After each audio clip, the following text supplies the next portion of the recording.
अब आप में से बहुत से ऐसे लोग हैं जिनके अंदर मसीही जीवन जीने की बड़ी इच्छा है, लेकिन आपने कभी नहीं सीखा कि मसीही जीवन जिया कैसे जाता है। लेकिन बाइबल कहती है कि मसीहत आपको विरासत में नहीं मिलती है। ये लहू और मांस या मनुष्य की इच्छा से नहीं है, क्योंकि मसीह वो है जिसने प्रभु यीशु को अपने जीवन में स्वीकार किया है और एक बदलाव उसके जीवन में अब दिखाई देता है। अब तीसरी बात, मसीही वो है जिसने अपने जीवन में एक चुनौती को स्वीकार किया है। चुनौती प्रभु यीशु मसीह की, क्योंकि यीशु मसीह ने कहा है कि जो कोई मेरे पीछे होना चाहता है वह अपने आप का इनकार करे, अपनी सलीब उठाए और मेरे पीछे हो ले। प्रेरितों के काम अध्याय 11 वचन 26 से हम पढ़ेंगे और यहां पर लिखा है, हम पढ़ते हैं कि चेले, अब चेलों का मतलब है कि मसीह के पीछे चलने वाले या सीखने वाला। लिखा है और चेले सबसे पहले अंताकिया में ही मसीही कहलाए। अब पौलुस और सिलास अंताकिया में थे और कुछ महीनों से सुसमाचार का प्रचार कर रहे थे। वो लोगों के बीच जाके आराधनाएं करते थे, प्रचार करते थे। सैकड़ों लोग उनके द्वारा परमेश्वर यीशु मसीह को स्वीकार कर रहे थे और उन्होंने कलीसियाओं को स्थापित किया और उस क्षेत्र के बाकी लोग उन्हें मसीही कहने लगे, मसीही के पीछे चलने वाले, मसीह यीशु के चेले, मसीही। और यही सबसे पहले यह शब्द इस्तेमाल किया गया था, यीशु मसीह के पीछे चलने वाले। और आज रात जिस विषय पर मैं बात करने वाला हूं वो ये है कि हमें मसीही जीवन कैसे जीना चाहिए।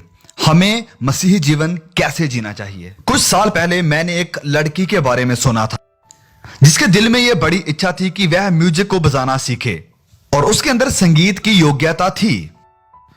लेकिन 20 साल बाद उसके पड़ोसियों को उसके गीत को, संगीत को झेलना पड़ा। क्यों? क्योंकि उसने सारे संगीत को खराब कर दिया था।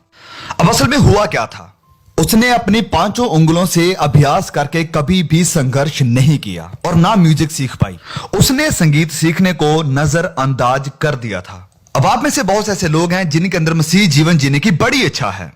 आप मसीह होना चाहते हैं और अच्छे से मसीही जीवन जीना चाहते हैं, लेकिन आपने कभी नहीं सीखा कि मसीही जीवन जिया कैसे जाता है। अब आपको कहा तो गया है कि आपको मसीही होना चाहिए, आपको कहा तो गया है कि आपको मसीही जीवन जीना चाहिए, लेकिन नहीं सिखाया गया कि कैसे। मैंने एक औरत के बारे में सुना था जिसने कहा कि हमारा पास्टर बहुत ही अच्छा है, हमारा पास्टर बहुत अच्छा है, उसकी सेवकाई बहुत बढ़िया है और हम सब उसे बहुत प्यार करते हैं। लेकिन मैं पूरे जीवन में यह समझ नहीं पाई कि वह चाहते क्या है कि हम करें। और आज रात मैं चाहता हूं कि आप बड़े ध्यान से सुने कि हमें मसीही जीवन कैसे जीना चाहिए। लेकिन सबसे पहले मैं चाहता हूं कि हम ये जानें कि एक मसीही है कौन। यीशु मसीह के पीछे चलने वाला असल में है कौन। बहुत से लोग हैं जो ये विचार करते हैं कि अगर आप एक मसीही देश में पैदा हुए हैं तो आप मसीही हैं, कि अगर आपके मां बाप मसीही हैं तो आप ऑटोमेटिकली मसीही हैं। लेकिन बाइबल कहती है कि मसीहत आपको विरासत में नहीं मिलती है। ये लहू और मांस या मनुष्य की इच्छा से नहीं है। ध्यान से सुनिए मुझे, आप ऐसा कुछ भी नहीं कर सकते हैं कि जिससे आप ऑटोमेटिकली अपने आप में परमेश्वर के राज्य के अधिकारी बन जाएं। आप चर्च जा सकते हैं, आप एक अच्छा जीवन गुजार सकते हैं, आप एक अच्छे भले इंसान बन के रह सकते हैं, लेकिन यह सब आपको मसीही नहीं बनाता है।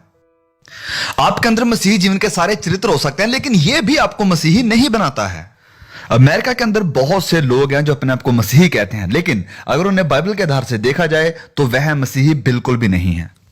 वह नए सिरे से पैदा नहीं हुए हैं, उन्होंने मसीह को अपने दिल में ग्रहण नहीं किया है। अगर उनका देहांत हो जाता है तो वह स्वर्ग में कभी नहीं जाएंगे। अब मसीही वो है जो व्यक्तिगत रूप में प्रभु यीशु को जानता है और उसके साथ उसका संबंध है।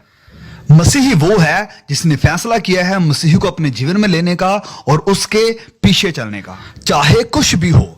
आपने उसे स्वीकार किया है, आपने अपना जीवन उसे समर्पित कर दिया है।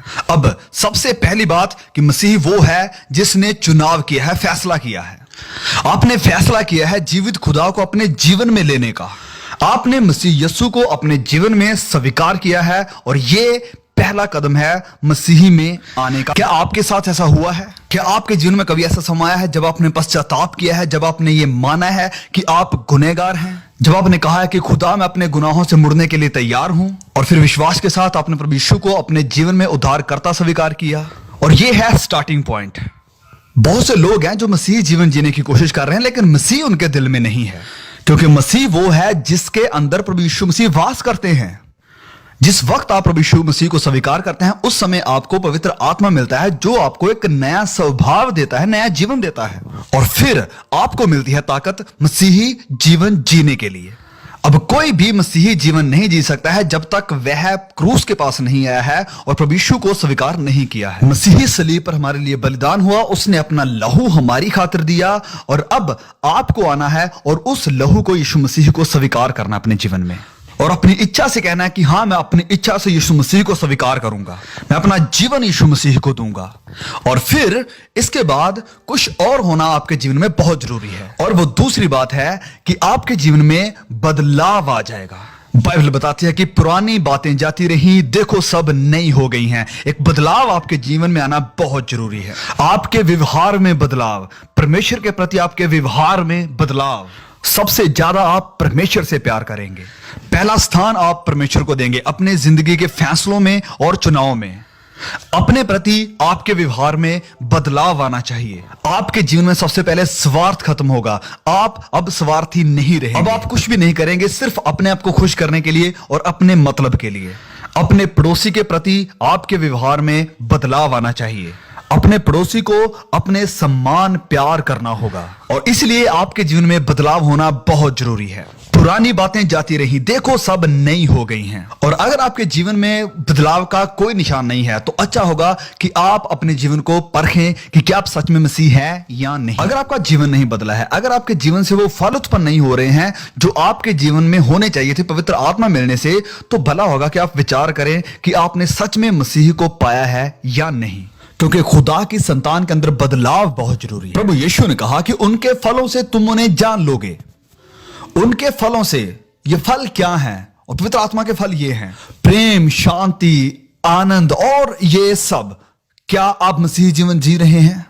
क्या आपने अपने आप को प्रभु यीशु मसीह को दे दिया है? क्या आपने प्रभु यीशु मसीह के साथ रिश्ता कायम कर लिया है? और क्या आपके जीने के तरीके में, आपके व्यवहार में कोई बदलाव आया है? और अगर नहीं तो हो सकता है कि आप मसीही नहीं हैं। आप शायद सोचें कि आप मसीही हैं, लेकिन आप नहीं हैं, क्योंकि मसीह वो है जिसने प्रभु यीशु को अपने जीवन में स्वीकार किया है और एक बदलाव उसके जीवन में अब दिखाई देता है।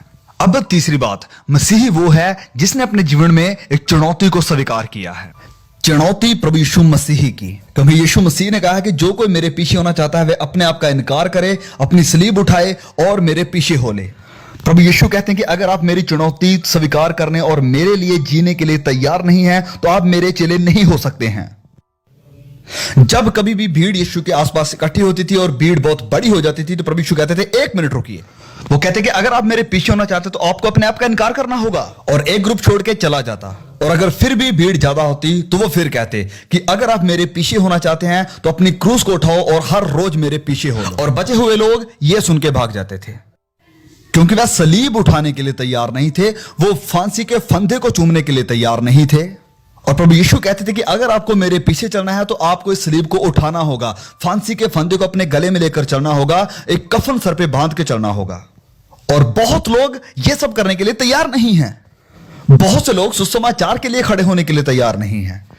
आज रात मैं आपसे पूछना चाहता हूं, क्या आपको यकीन है कि आप मसीही हैं? क्या आपको विश्वास है कि आपके गुनाह माफ हो गए हैं? क्या आपको विश्वास है कि अगर आप मर गए तो आप स्वर्ग में जाएंगे? क्या आप खुदा से मिलने के लिए तैयार हैं?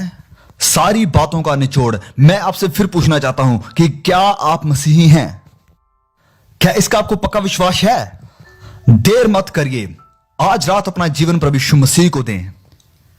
ठीक है, इसे कहते हैं मसीही। मसीही आपके जीवन में रह रहा है और व्यक्तिगत रूप में उसका अनुभव करना, और जिसके जीवन में बदलाव है वो मसीही है। लेकिन मसीही जीवन कैसे जीना चाहिए, यह एक दूसरी बात है।